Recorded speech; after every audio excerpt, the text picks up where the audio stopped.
are now tuned in to the Storm Tracker podcast.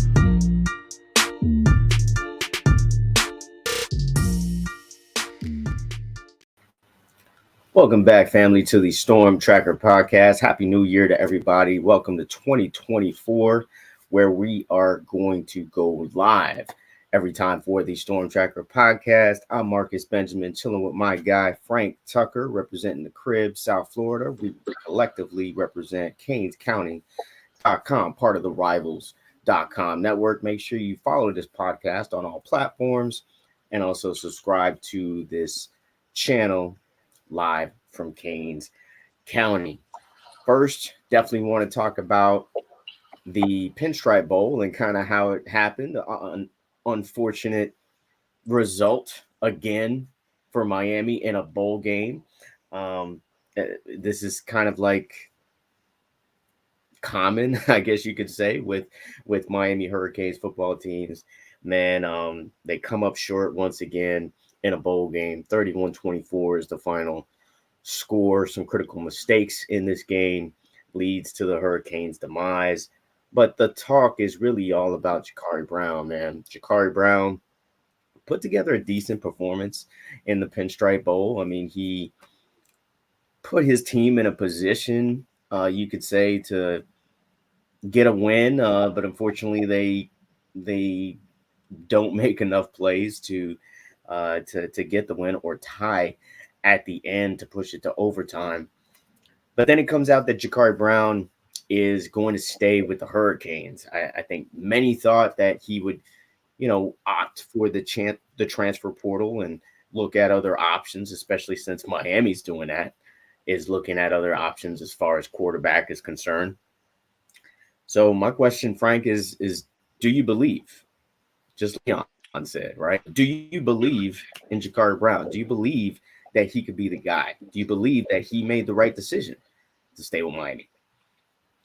I think that he has the potential down the road to be the guy. I don't think next year he's the answer in 2024.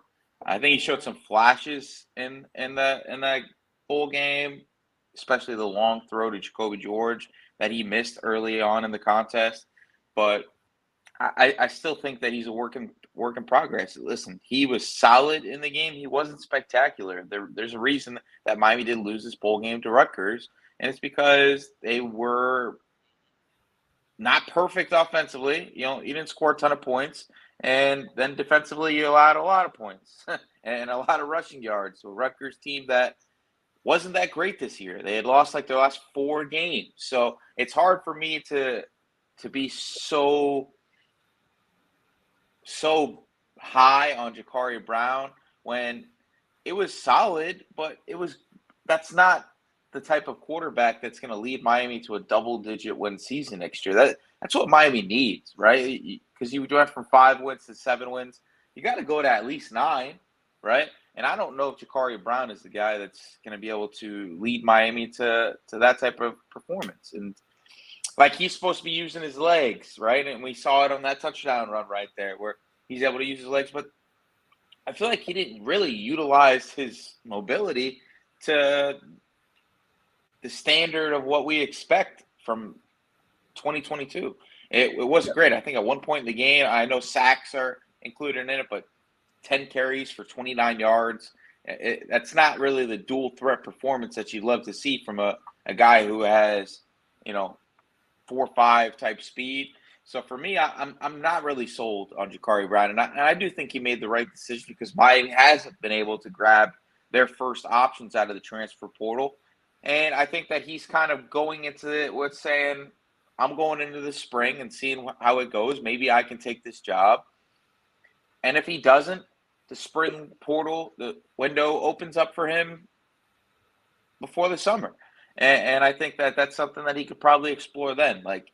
Just because somebody locked in now doesn't mean that they're going to be locked in heading into the fall. So I don't think this is the end of the Jakari Brown discussion just because he decided to stay for the spring.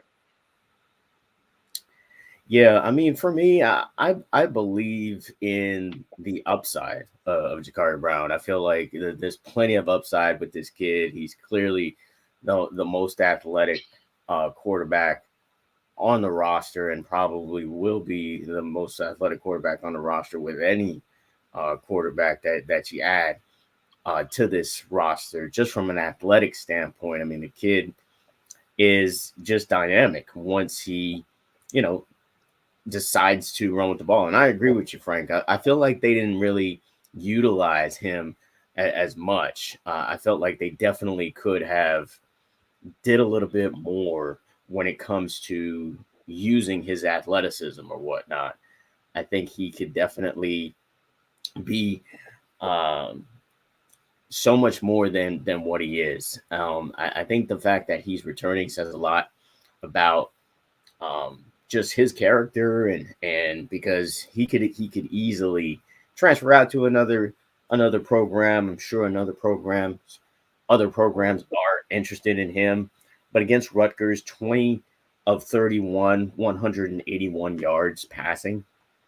I mean, that's average, right? Or you could even say that's below average by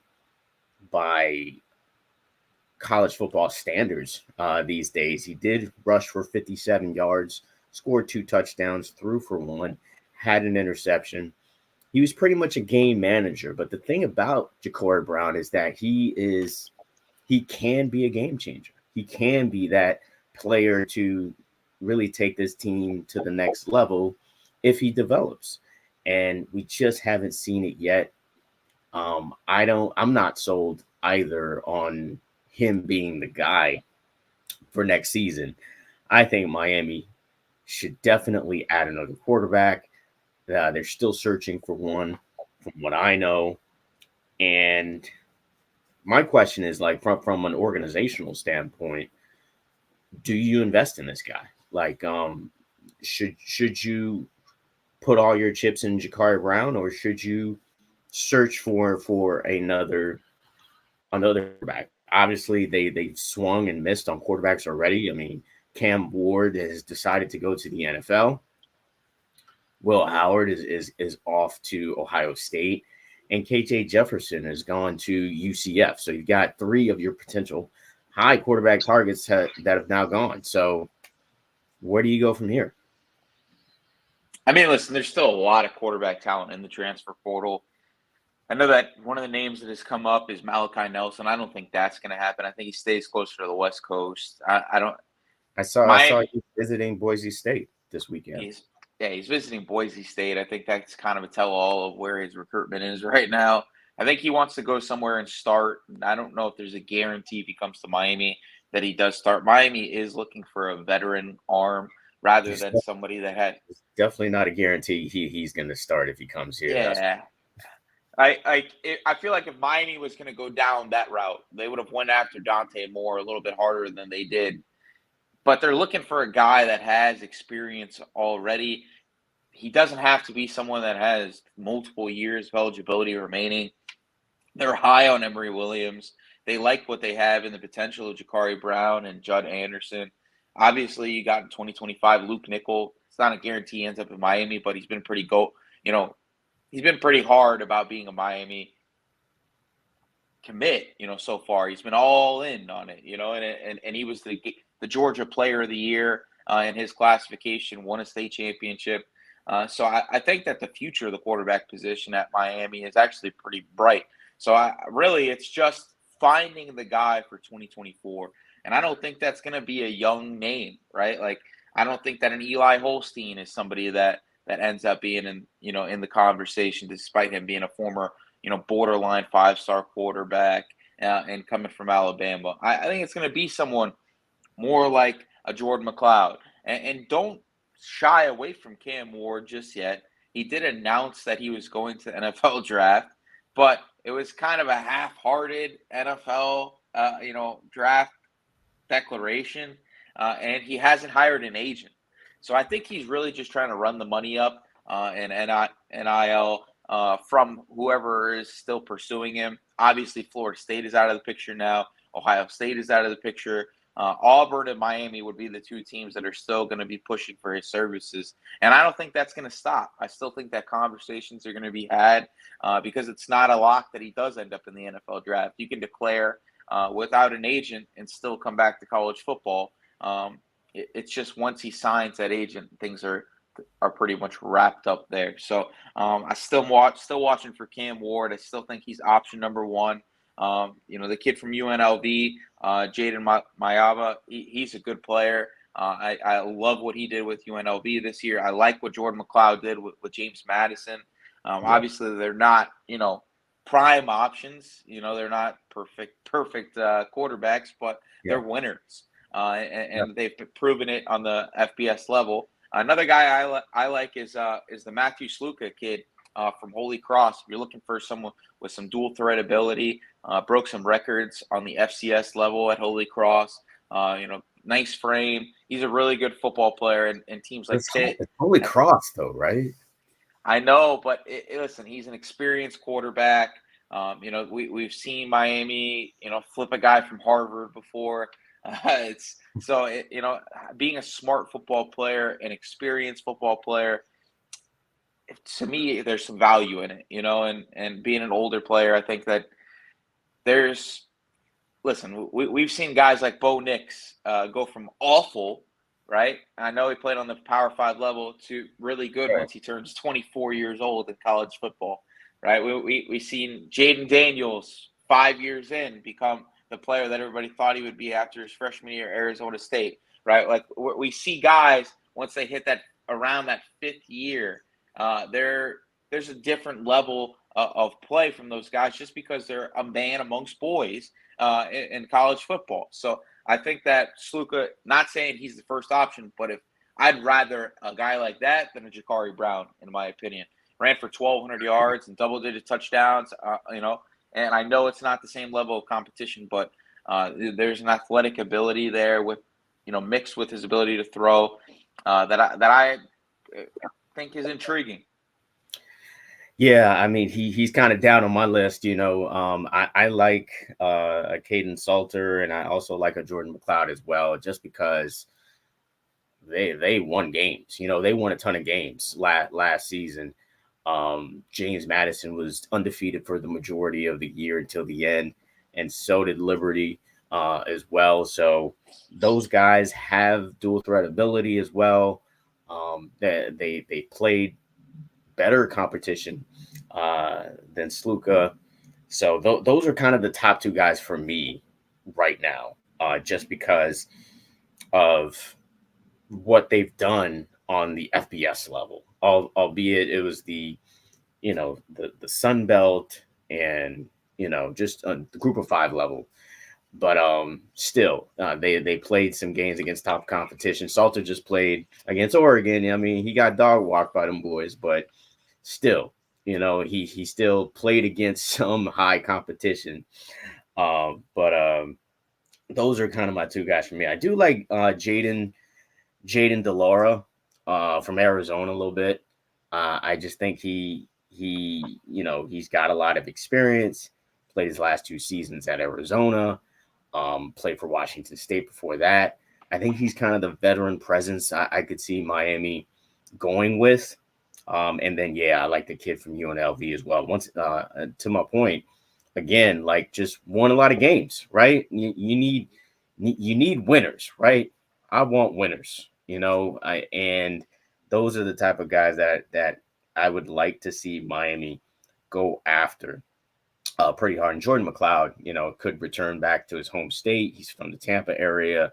I think I could see him as a possibility as well. But as far as Malachi Nelson's concerned, I just don't think when you got a Jakari Brown who has some experience and you got an Emry Williams, I don't see it being really a total logical choice at this point. And you got Judd Anderson coming in too to bring in a Malachi Nelson. So I see that as a long shot.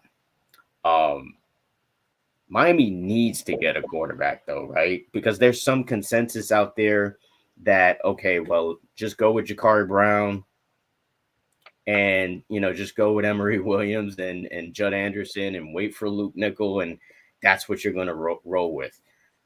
I'm on the opposite. I think they have to get a quarterback, right? That's how you feel. For 24, yeah, you got to get somebody to come in for next year.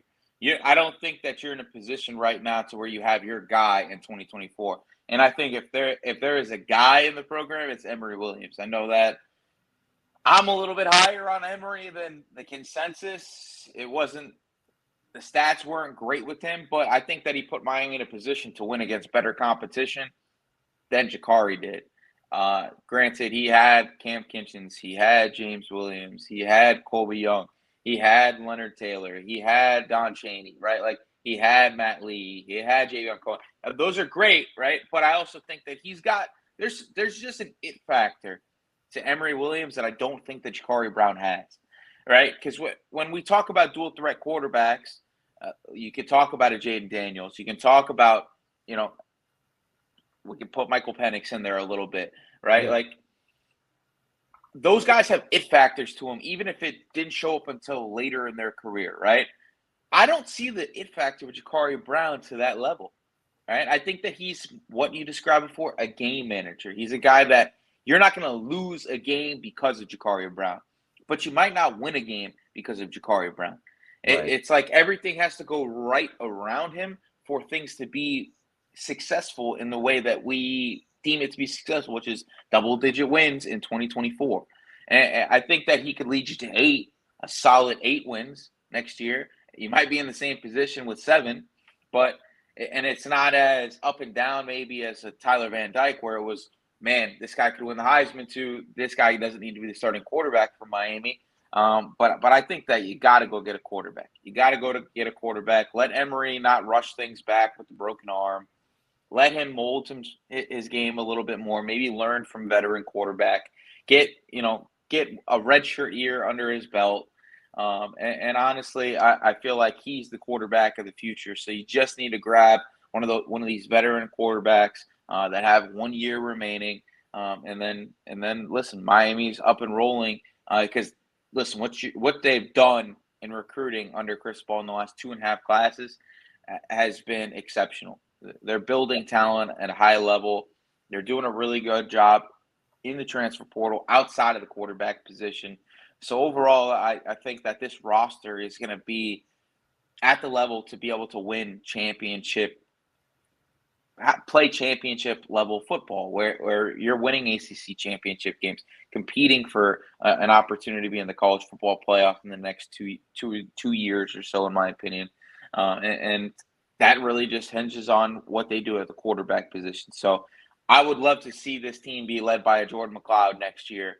It makes things a little bit more interesting in regard to the ACC next year because it's wide open. You don't really know what Florida State's going to look like. I know they're hitting the portal really hard, same way as Miami. You grab DJ from Oregon State. We don't really know what DJ is. He had a solid year at Oregon State, but we also saw him struggle in the ACC. So let's see. Yeah, more of a game manager, right? I don't think that he's Jordan Travis. I think Jordan Travis is a better player than DJ was, and I think that there was a better supporting cast around Jordan Travis than what is at Florida State right now. Clemson, you have no idea what Clemson's going to be next year. They lost to Miami and then ended up still winning 9 games, but it's like it continuously gets worse year after year for Clemson. Could they take another downturn next season? Because it's not. Again, recruiting for them hasn't been exceptional as of late.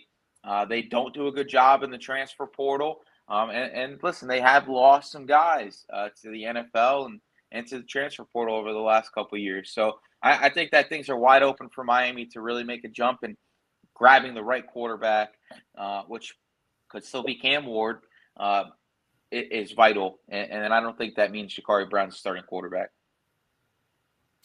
That's definitely good news for Hurricanes fans that Cam Ward is still a possibility. Let's see if he indeed hires an agent in the next few weeks or so. But let's talk about any other positions. I mean, we talked about the quarterback position. Miami did add a few players to its roster. They added a DB, they added an lineman and Zach Carpenter. They added a D lineman and Marley Cook. But what other positions do you think Miami is looking to fill through the transfer portal besides QB? I think that they're going to sniff around some of those top running back options, surprisingly. There's some elite options Yeah, still in the I saw portal. Quinshawn Judkins is definitely a player that is kind of swirling around as a possibility. I was a little bit surprised at it, but just because Miami seems pretty deep at running back, right? Like you got Mhm. some horses, bro. You got obviously Mark Fletcher. Hopefully he's comes back next season, okay, from the injury that he suffered in the bowl game, and then you got AJ Allen there. You got Henry Parrish, still on the roster there, as well as Chris Johnson Jr. You got Jordan Lyle coming in as well as Chris Wheatley Humphrey.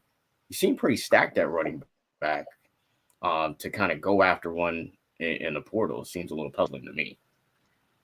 Georgia went and got Etienne from Florida, despite having 4- and 5-star running backs all up and down their roster, right? So That's Georgia. That's Georgia, and that's ETN at the hey, same time too. to me, that's what Miami has to have the standard of, right? What is Bama doing? What is Georgia doing? What is Ohio State doing? Right? All these schools, they're sacking talent left and right. If you can add a game changer at the running back position, you have to do it. If you can add a guy that you feel is better than what you have in your room right now, you grab that guy. And I think that Miami is exploring those options to running back position. So let's see what happens there. I also Trevante think that Citizen is also a player that I haven't mentioned who was dressed for the bowl game. That's another player who probably in for a big 2024. we'll see. I haven't been as high on Trevante Citizen, not because from a talent perspective, just because he's constantly injured, and it's hard to come back from 2 knee injuries. It's a struggle, and that's why we haven't seen him on the football field at the University of Miami just yet. So we're gonna see what happens. Let's see how his spring goes. It is a stacked running back room. You know how high I am on Mark Fletcher and Jordan Lyle. I think that AJ Allen has some maturity growth that needs to happen in his future for him to be kind of considered as a bell cow running back in this offense. You lose Don Chaney. There's rumors that Henry Parrish could still enter the portal. Yeah. I think that you could definitely still grab one guy, especially if it's one of those elite options at running back. I do think that they're going to grab at least one receiver out of the portal. There are so many receivers. I couldn't give you a name on who it's probably going to be right now. They have offered a couple of guys, but that receiver position, they could grab. Like, listen, USC just grabbed a guy from the D3 ranks. He was a D3 All-American. So it's really hard to get a judge on what teams are going to do at receiver until visits start happening. And right now, I think Miami is definitely exploring their options at the receiver position. Wouldn't be surprised if they added even 2 on the outside, because you lose Colby Young, and there's some. Listen, I love Jacoby George, but again, there's some growth that needs to happen with him in the maturity side of things, right? You saw what happened in the bowl game. It was like multiple personal foul penalties, right? Holding penalties, getting into altercations, dropping passes, just being overall distracted. That should have been a game where he was going over the 1,000-yard mark, right? We saw at the end of the Florida State game, frustration from him. He's got to grow in the aspect of maturity, because that's the reason Brashard Smith is no longer in the program at the University of Miami. It is part of the reason that Xavier Restrepo is coming back, and maybe Brashard felt like there wasn't a pathway for him to be starting. Could be, but I also think that this was more of a mutual divorce with Brashard Smith in Miami, rather than it just being Brashard looking for another option, because he hasn't exactly jumped into the boat with anybody right away. I think that there's definitely some people trying to figure out what type of player he is, and what level of player is he. Can he be a receiver on a consistent basis? So I think that Miami has to grab mature players for 2024. Part of the reason why they're going to get at least a 1-year quarterback out of the portal. The reason Matt Lee was so valuable, the reason Javion Cohen was so valuable, was because they brought a maturity to the offense and experience, a leadership aspect to what they needed. And I feel like that they have to do that in the portal this time around as well, because Francis Mauanoa, right?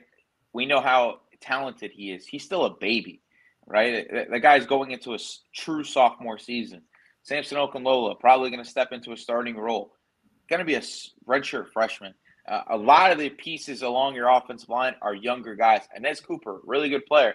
He's still going to be a true junior and not a guy that I've heard anybody talk about as a guy who's commanding the locker room, right? So you have to bring in some guys with some maturity, guys coming from, situations that aren't, Power 5, where they know what it takes to grind it out. And I feel like that's what Miami's going to be doing at the receiver position to add a little bit of maturity at that spot. I would not be surprised to see them add an edge rusher out of the transfer portal if it's the right guy. And then I think that they add one more corner at least because if you look at the corner room, they're at like 7 right now. But I don't think that Demetrius Freeney is a guy that's going to compete for playing time next year. Robert Stafford, we still don't know what he is. You lose Devontae Brown to the portal. Obviously, he wasn't what everybody hoped he would be coming from UCF, but he was still a guy that was getting playing time at the cornerback spot.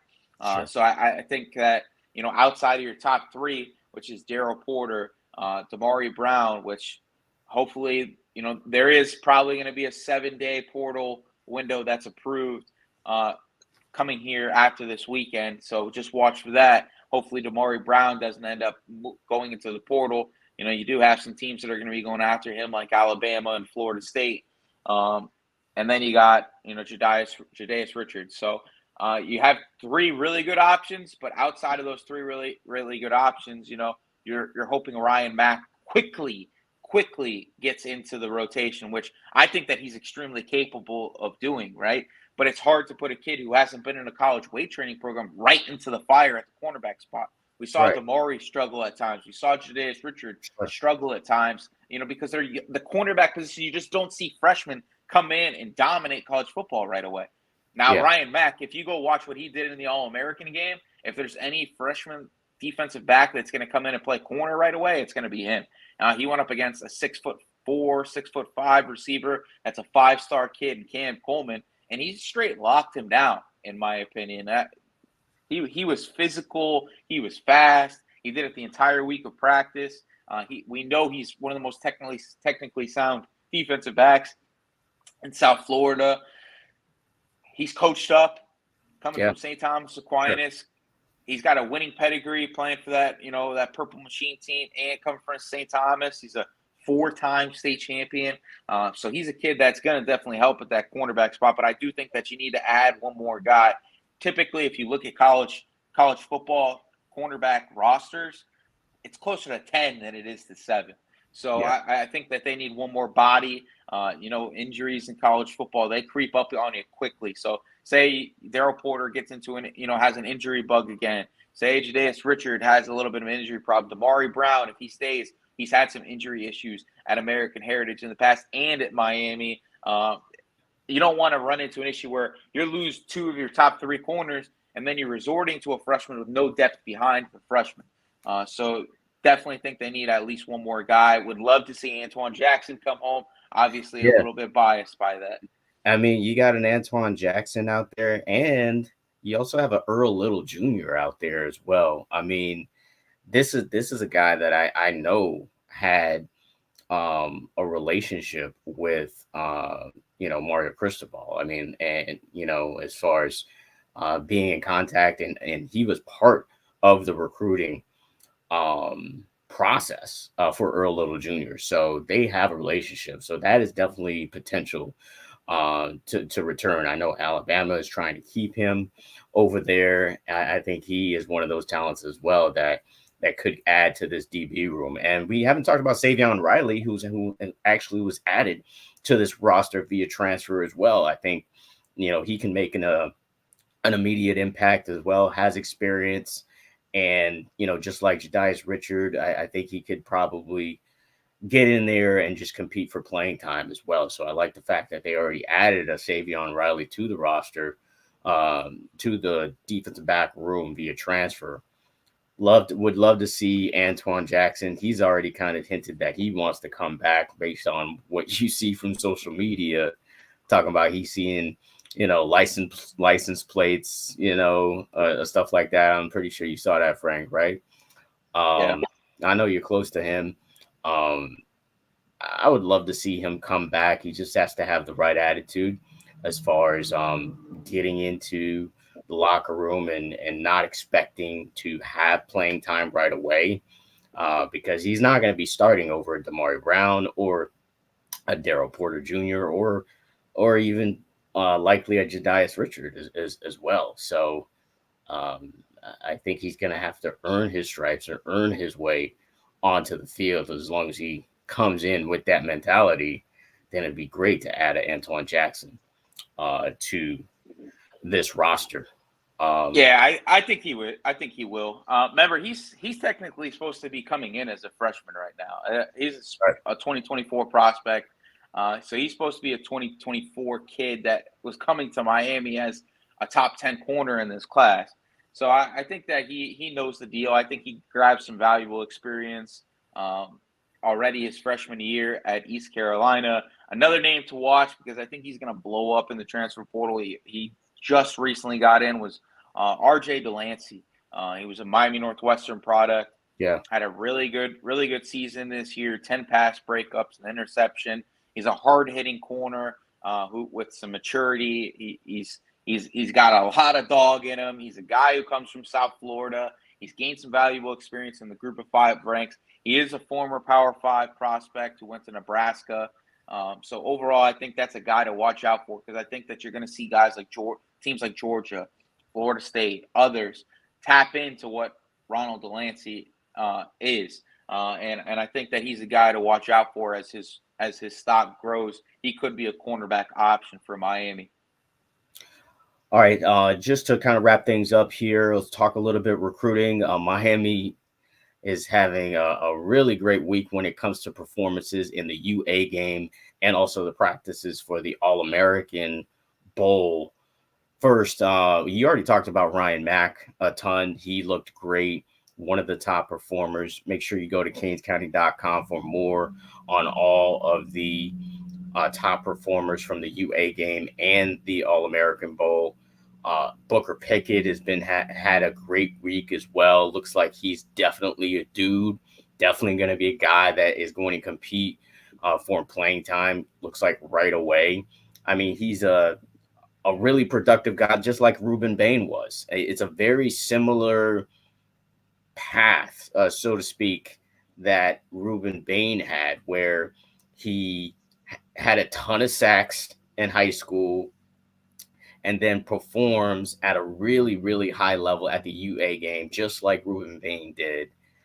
And I think he is going to make a similar, I don't want to say it's going to be just like Ruben Bain, but I think it's going to be a very similar path that he takes, Booker Pickett. And then you got Marquise Lightfoot in the other game, who's also tearing it up at the All-American Bowl. He battled through injuries this year, so there wasn't a lot of buzz around him in his senior year, but he's definitely showing that he's a dude as well. Justin Scott also doing well as well at the All-American Bowl, the 5-star DT that Miami flipped from Ohio State.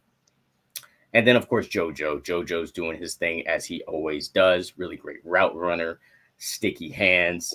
He's out there playing with Cedric Bailey as quarterback, obviously. That worked well for him. Also had some time at DB. So just overall, this recruiting class looks the part. It looks like a top 5 class.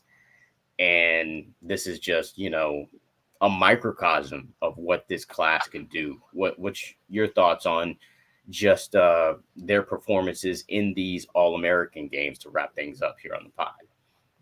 It's everything Miami fans expected it to be, right? It's a top 5 class in 2024. You have some really, really good players in this group.